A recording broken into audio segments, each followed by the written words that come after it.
এই পূজা, আমাকে একটু খেতে দাও না, ভীষণ খিদে পেয়েছে। দেখছো তো একটা কাজ করছি, আমার কি মা দুর্গার মতন 10খানা হাত আছে নাকি? আগে ঠাকুরকে ভোগ দেব, তারপর তোমার রান্না করব, তারপর তুমি খাবে। আচ্ছা ঠিক আছে, তাহলে অন্তত 1 কাপ চা দাও। কেন চাটা নিজে বানাতে পারছো না? যাও না চাটা নিজে বানিয়ে খাও না। সারাদিন খালি অর্ডার অর্ডার আর অর্ডার। একটা কাজে যাচ্ছি, দেখছো একটা মানুষ দাঁড়িয়ে আছে, তাকে আমি দেবো খাবারটা, তার মধ্যেও 100 রকম কথা।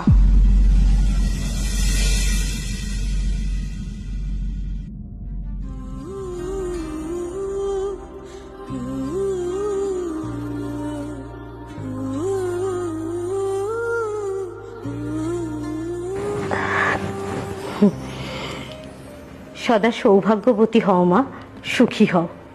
আর সুখী, ঘরে ঝগড়া অশান্তি মিটতে চায় না। এমন কিছু বলুন না মা, যাতে ঘরের ঝগড়া অশান্তি সব মিটে গিয়ে ঘরে সুখ শান্তি আসে, একটু টাকা পয়সা আসে।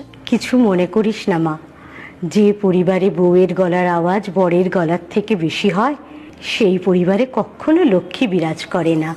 কিন্তু আমার বর তো আমার নিজের, ওর সাথেও আমাকে ভাবনা চিন্তা করে কথা বলতে হবে। অবশ্যই, বরং তার সাথেই তোকে আরো বেশি ভাবনা চিন্তা করে কথা বলতে হবে। দেখ, আমার সাথে তোর আজই প্রথম দেখা, আর কোনোদিন দেখা হবে কিনা সেটাও জানি না, কিন্তু তবুও তুই আমার সাথে কত ভালো ব্যবহার করছিস, আর যার সাথে প্রতিটা মুহূর্ত কাটাচ্ছিস তার সাথে এরকম ব্যবহার করছিস।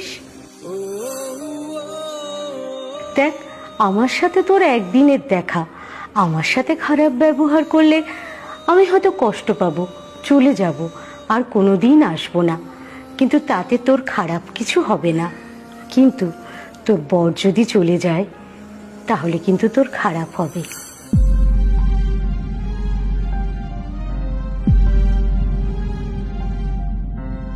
মনে রাখবি, স্বয়ং মা লক্ষ্মীও কিন্তু ভগবান বিষ্ণুর চরণে থাকেন।